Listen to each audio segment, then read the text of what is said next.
Hello students, this is Neeraj Verma from study.tricksmaker Neeraj channel.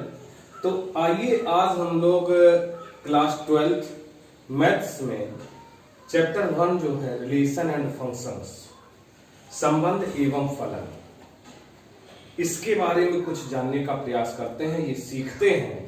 और सबसे बड़ी अभी तक जो मेरे देखने में आया, मैं जब से पढ़ा रहा हूँ, टीचिंग लाइन में हूँ, ये देखने में आया है कि ज्यादातर बच्चों के, चाहे हिंदी मीडियम के स्टूडेंट्स हो या इंग्लिश मीडियम के स्टूडेंट्स हो, उनको ये रिलेशन एंड फंक्शन, संबंध एवं फलन, इस चैप्टर में काफी कुछ समस्याओं का सामना करना पड़ता है। वो काफी कुछ समस्याओं को सामना करते रहते हैं। तो आइए हम उन समस्याओं को दूर करने का प्रयास करते हैं। जहां तक हो सकता है मैं कोशिश करूंगा कि आप लोगों को जो भी समस्याएं आ रही हैं उनसे आप काफी कुछ हद तक, यहां तक कि बिल्कुल अच्छे तरीके से उन समस्याओं से निजात पा सकें और आप इसको बड़े अच्छे से सीख सकें। तो चलते हैं। जैसा कि as we have learned in class 11th, कक्षा 11 में, क्लास 11th में हम लोगों ने क्या है पढ़ चुके हैं concepts of relations, functions, domains, range, codomain, ये जो भी चीजें हैं, रिलेशन, फंक्शन, संबंध, फलन, उनका डोमेन, उनकी रेंज, कोडोमेन जिसको सह डोमेन कहते हैं, इन सब की जो अवधारणा है, जिनका आइडिया है, उसके बारे में लगभग हम नॉलेज ले चुके हैं। ये हम लोग क्लास 11th में सीख चुके हैं। और जिन बच्चों को इनमें प्रॉब्लम रहेगी तो क्लास 11th का भी मैं वीडियो अपलोड करूंगा, तो वो बाद में इसके डिस्क्रिप्शन बॉक्स में दे दूंगा। फिलहाल अभी इसमें हम क्लास 12th के लिए चलते हैं। तो सबसे पहले जो हम लोगों ने 11th में पढ़े थे, 11th में कुछ चीजों पे पहले देख लेते हैं क्या क्या हमने पढ़ा था। तो वो क्या है, एक सबसे पहले तो हम लोग सेट्स से तो we are familiar with sets, concept of sets, sets को तो जानते हैं। तो यहाँ पे जब बात आएगी तो ऐसे दो सेट ऐसे ले लेते हैं जो कैसे हो, नॉन एम्प्टी सेट हो। नॉन एम्प्टी सेट्स को लेते हैं। उन सेट्स को लेने पर, जैसे ए और बी, हमने दो नॉन एम्प्टी सेट्स ले लिए हैं। A and B are the two non empty sets. ये दो नॉन एम्प्टी सेट्स हैं। तो इसमें होना क्या है कि सबसे पहले हम लोग क्लास 11th में पढ़ चुके थे, इनके लिए एक चीज ये पढ़ चुके थे, क्या, कार्टेशियन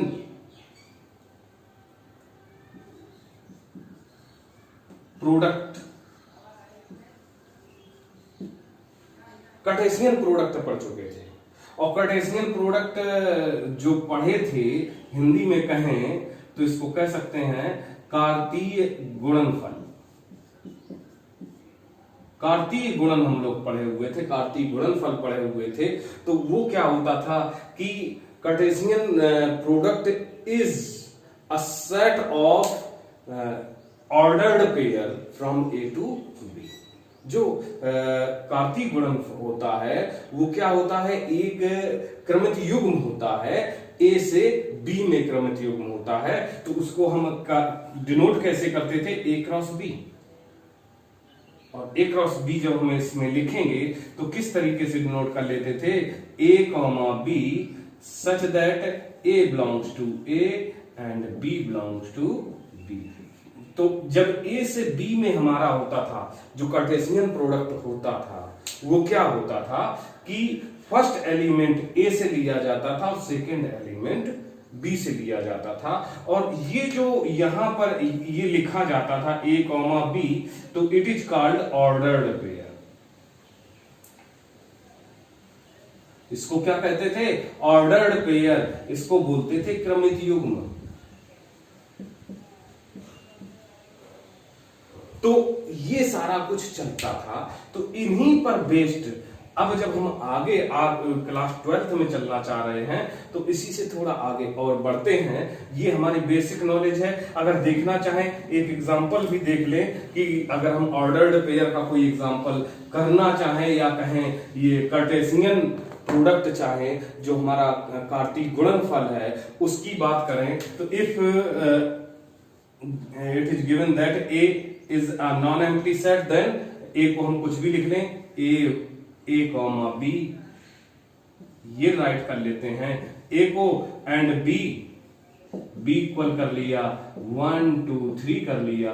इस टाइप के अगर टू सेट्स गिवन हैं तो इनका जब हम कार्टेशियन प्रोडक्ट निकालते थे ए इंटू बी, तो क्या था कि फर्स्ट जो एलिमेंट होगा वो ए, सेट ए से बिलोंग करेगा और सेकंड एलिमेंट सेट बी से बिलोंग करेगा।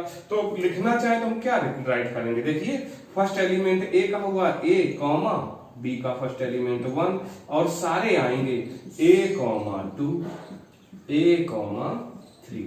तो इसके तीनों के साथ हो गए ऑर्डर्ड पेयर हो गए। अब बी के ऑर्डर्ड पेयर्स क्या होंगे, B comma 1 and B comma 2 B comma 3। तो it is called Cartesian product, we can write it as, हम इस तरीके से इनको लिख सकते हैं। तो ये हमारा क्या गया, कार्टेशियन प्रोडक्ट, कार्तीय गुणनफल हो गया। और ये कैसा होता, तो हमने अभी जो डेफिनेशन पढ़ी थी Cartesian product, if A and B are the two non empty sets then Cartesian product of A and B is a set of ordered pairs from A to B। Set होता है ordered pair, क्रमित युग्मों का क्या होता है, एक समुच्चय होता है। वो क्या, क्रम A से B में क्रमित युग्मों का समुच्चय होता है। कह सकते हैं two objects are said to be in relation if there is recognisable link, ये कह सकते हैं कि उनमें एक प्रेक्षणीय कुछ क्या होना चाहिए, एक उनमें लिंक होना चाहिए, जुड़ाव होना चाहिए, कोई ऐसी कंडीशन होनी चाहिए जिसके थ्रू वो एक दूसरे से जुड़ रहे हों। तो वो क्या कह सकते हैं, वो दो ऑब्जेक्ट हम कह सकते हैं कि वो एक दूसरे से रिलेट हो रहे हैं। वो ऑब्जेक्ट्स क्या हैं, रिलेशन में हैं, मतलब दो वस्तुएं, अगर हम चले रिलेशनशिप की बात करें इन इंग्लिश और हिंदी में बात करें कि दो वस्तुओं के बीच संबंध क्या होता है। दो वस्तुएं एक दूसरे से संबंधित तब कही जाएंगी जब उनके बीच एक क्या होगा, प्रेक्षणीय जुड़ाव होगा। तो वो कहलाएंगे क्या, वो कहेंगे कि वो वस्तुएं एक दूसरे से संबंधित हैं, उनमें एक दूसरे में संबंध है। जैसे हम लोग अपने डेली लाइफ में ही देखते हैं फैमिली मेंबर्स, तो फैमिली मेंबर्स क्या होता है, उनमें रिलेशन जो बोलते हैं तो उनमें क्या जुड़ाव होता, क्या लिंक होता है एक दूसरे में, उसी पे तो बात करते हैं। कहते हैं फादर, एक ही फैमिली मेंबर हम अगर किसी को कहेंगे तो उनको फादर बोलते हैं, तो हमारा जो उनके साथ लिंक है उसके अकॉर्डिंग उनको हम फादर बोल रहे हैं, जो ब्रदर है ब्रदर बोल रहे हैं। तो ये एक क्या होता है, कॉन्सेप्ट यहीं से ली गई है, रिलेशन की कॉन्सेप्ट यहीं से ली गई है कि इनमें भी क्या होता है, एक तरीके का क्या होगा, जुड़ाव होगा। तो जो जुड़ाव होता है उसी के थ्रू हम कह सकते हैं कि the two objects or quantities are said to be in relation if there is a recognizable connection or link between them। उनमें कोई रिकॉग्नाइजेबल, उनमें प्रेक्षणीय कनेक्शन हो, जुड़ाव हो, जोड़ हो या संबंध हो, तो वो क्या कहलाएंगे, एक दूसरे से संबंधित कहलाएंगे। अब बात अगर करें तो जैसा कि कुछ एक एग्जांपल ले लेते हैं। अगर हम एग्जांपल इस बात का लेंगे, क्या एग्जाम्पल ले लेते हैं कि ये कर लेते हैं कि एग्जाम्पल लेते हैं क्या कि मान ले, माना कि लेट, कुछ भी लिख सकते हैं, हिंदी मीडियम के स्टूडेंट्स माना कि लिख सकते हैं, इंग्लिश मीडियम के स्टूडेंट्स कहेंगे let A is a set of the students of class 12th, मान लीजिए क्लास 12th के स्टूडेंट्स हैं, ए जो है वो सेट है the students of class 12th, और बी जो है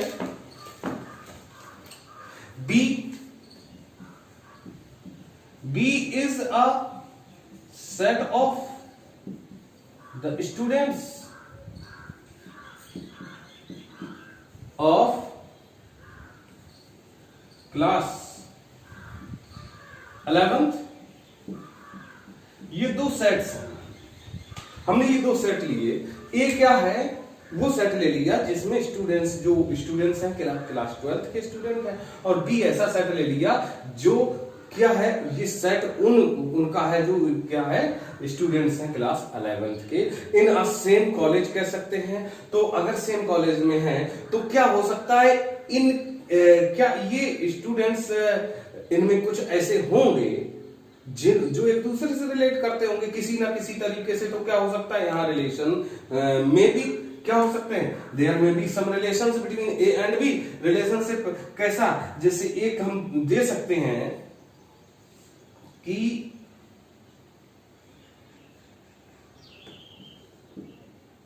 ए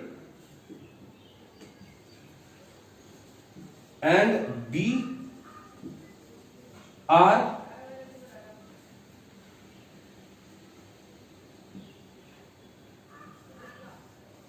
from same locality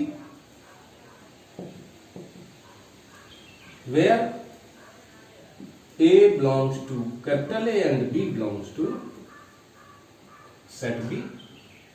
तो एक ये हो सकता है फर्स्ट टाइप, ये रिलेशनशिप हो सकती है। वो ऐसे स्टूडेंट्स इन दोनों में से हमें वो पिक आउट करने हैं, वो स्टूडेंट्स लेने हैं जिनके अंदर क्या, जिनके बीच में जो कहीं रिलेशनशिप क्या हो रही है, उनके बीच में जो हमारा एक कनेक्शन जो हम देखें, लिंक देखें, वो लिंक क्या कह रहा है कि are from same locality, this is the link.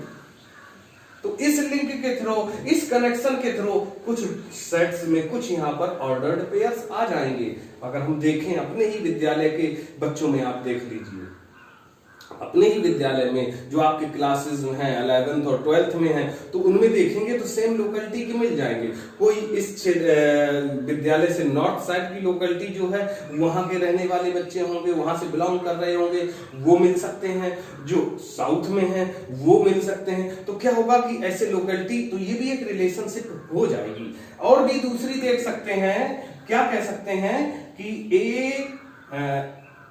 ये कह सकते हैं एक कि A is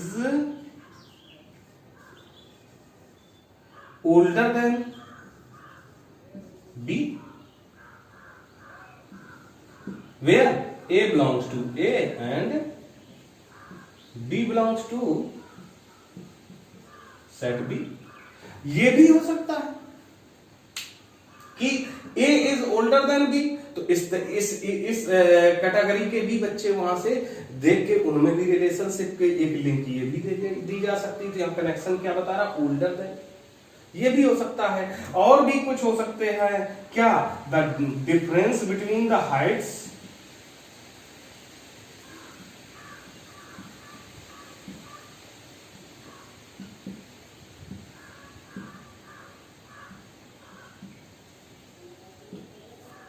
of A and B is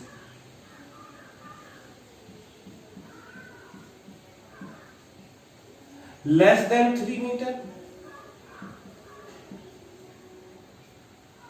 तो ये भी इस तरीके से रिलेट किए जा सकते हैं कि देखें हमें वो ऐसे ऐसे यहां से एक स्टूडेंट लिया, इसमें से एक स्टूडेंट लिया, उनकी डिफरेंस हाइट में डिफरेंस देखा, तो हाइट्स में डिफरेंस अगर लेस देन 3 हो रहा है तो वो एक दूसरे से रिलेट हुए। तो इस तरीके से सारे स्टूडेंट्स को चेक कर सकते हैं। तो ये भी हमारा हो सकता है। तो ये भी एक प्रकार का सेट। ऐसे ही बहुत से सेट्स हो सकते हैं। ये भी एक सेट हो सकता है। A is brother of B, A is brother of B, ये भी रिलेशनशिप हो सकती है, ए सिस्टर ऑफ बी, ये भी रिलेशनशिप हो सकती है। तो ऐसे कई we can write many relations between set A and set B। ये कह सकते हैं between the elements of set A and set B we can write many relations। तो ये रिलेशनशिप हो गया, ये कहलाता है रिलेशन। अब अगर बात हम लोग करें रिलेशनशिप की, तो रिलेशनशिप तो ये रिलेशन आ गया, रिलेशन तो अब हम लोग समझ गए व्हाट इज द रिलेशन। तो कह सकते हैं कि वी कैन ये the two objects or two quantities are said to be in relation if there is a recognizable connection or link between them। तो वो क्या कहलाएगा, वो कहलाएगा रिलेशन कहलाएगा अगर उसमें कोई एक पृच्छनी जुड़ाव है या संबंध हो रहा है तो वो संबंध कहलाएगा, वो रिलेशन कहलाएगा। अब अगर हम इसको देखें तो 11th में हम लोग रिलेशन को एक चीज और देख चुके थे कि रिलेशन को हम क्या करते थे, if A and B are the two sets non empty sets, ये हम पहले से कर दिए हैं, A and B are non empty sets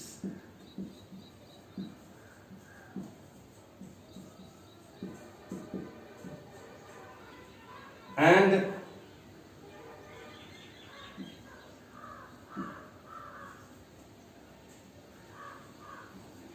related to each other with relation R such that we can write it A is A relation B।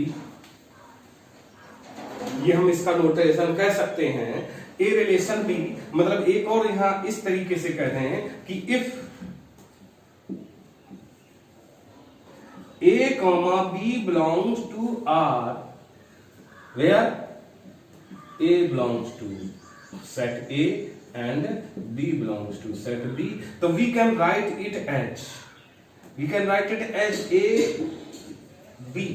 और इसको say that इसको रीड क्या करेंगे, इसको पढ़ेंगे क्या, तो कहेंगे कि A is related to B। इसको पढ़ेंगे A is related to B means क्या कह रहे हैं कि A और B दो कैसे हैं, ये नॉन एम्प्टी सेट्स हैं, अरिक्त समुच्चय हैं। तो और A एक दूसरे से R संबंध द्वारा रिलेटेड हैं। तो और ये इफ ए कॉमा बी, यहां इफ सिंगल ही रखेंगे, इफ एंड ओनली इफ ना कह के, A comma B belongs to R है where A belongs to set A and B belongs to set B. तो क्या कह सकते हैं कि इसको we can write it as, तो हम इस तरीके से भी लिख सकते हैं ए रिलेशन बी से that A is related to B. और अगर ऐसा नहीं है, ये नॉट लग जाए, तो यहां ये कट हो जाएगा और यहां आ जाएगा is not related to B. इस तरीके से हम इसको क्या है ये लिख सकते हैं। अब अगर देखा जाए तो एक तरीके से यहां और आपको याद रखने की बात यह है कि A relation R is R on A comma A and B. Relation R on A and B are from A to B is an arbitrary subset of A cross B। जो R होता है वो subset होता है A cross B का subset होता है।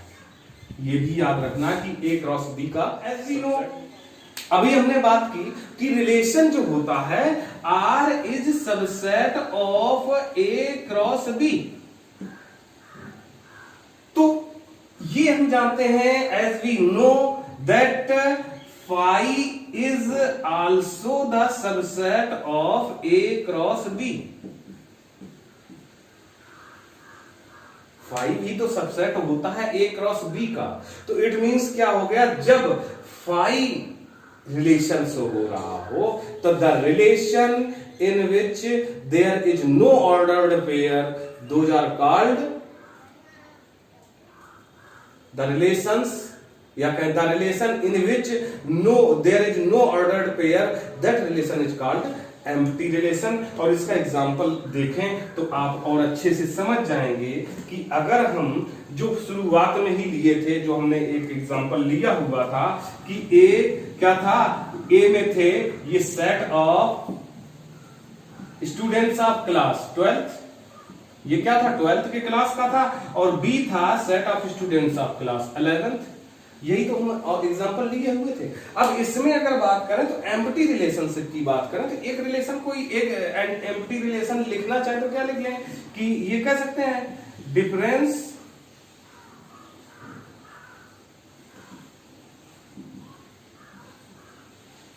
Between the heights of A and B is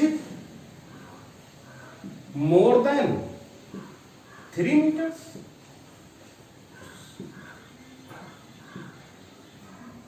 एक हमने ये रिलेशनशिप लिख ली, और where A belongs to A and B belongs to set B, ये ऐसा एक रिलेशन लिख लेते हैं। क्या रिलेशन लिखा कि difference between the heights of A and B is more than 3 metres. तो ए और बी की हाइट, उनकी ऊंचाइयों में जो अंतर है वो 3 मीटर से अधिक है। As we know there is no person in the world whose height is more than 3 metres. ऐसा कोई व्यक्ति नहीं है पूरे संसार में जिसकी 3 मीटर से ज्यादा हाइट हो।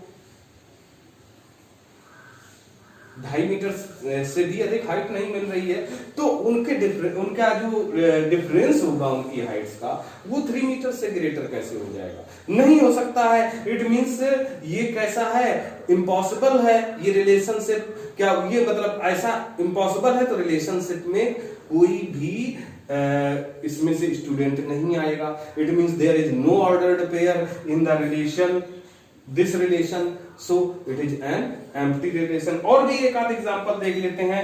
इफ ए इक्वल, अगर हम यहां लिख लेते हैं, क्या लिख लेते हैं 1 2 3, एंड बी इक्वल क्या लिख लेते हैं? बी इक्वल लिख दें क्या 2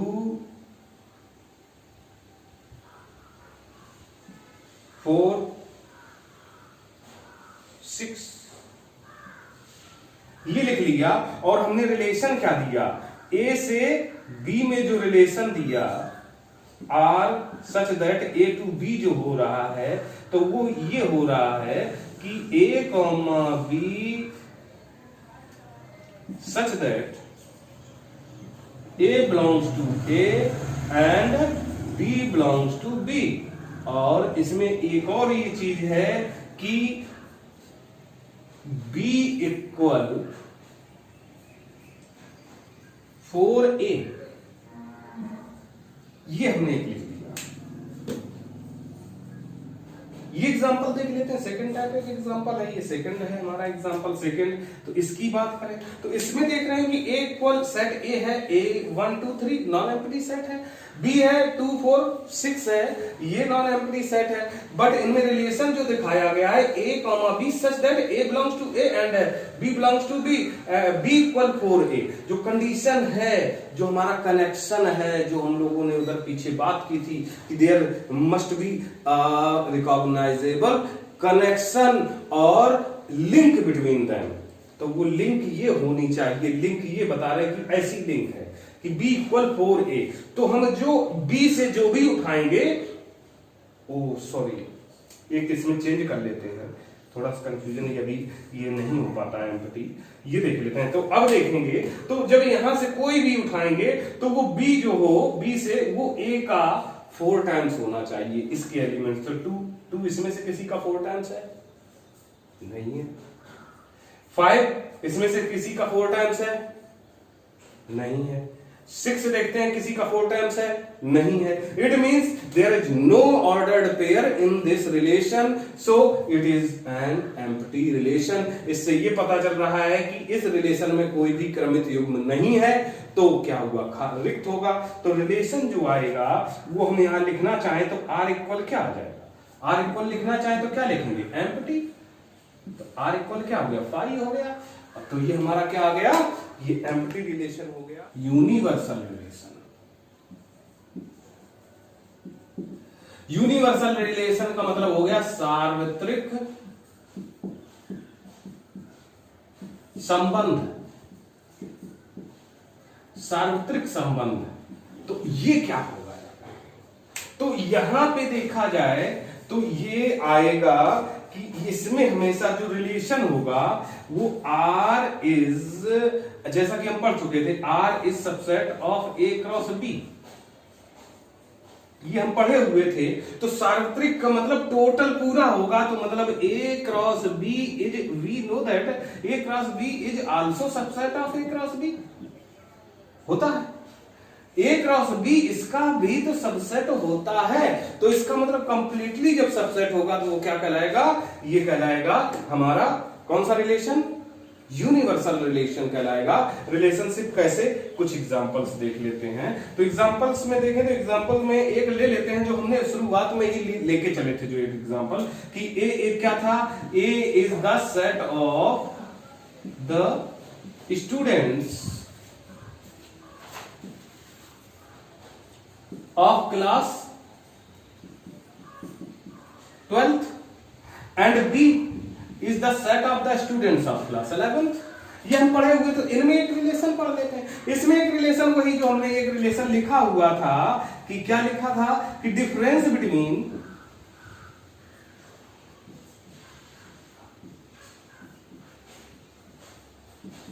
the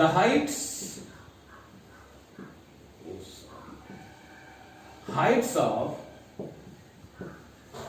A and B is less than 3 meter, less than 3 meters।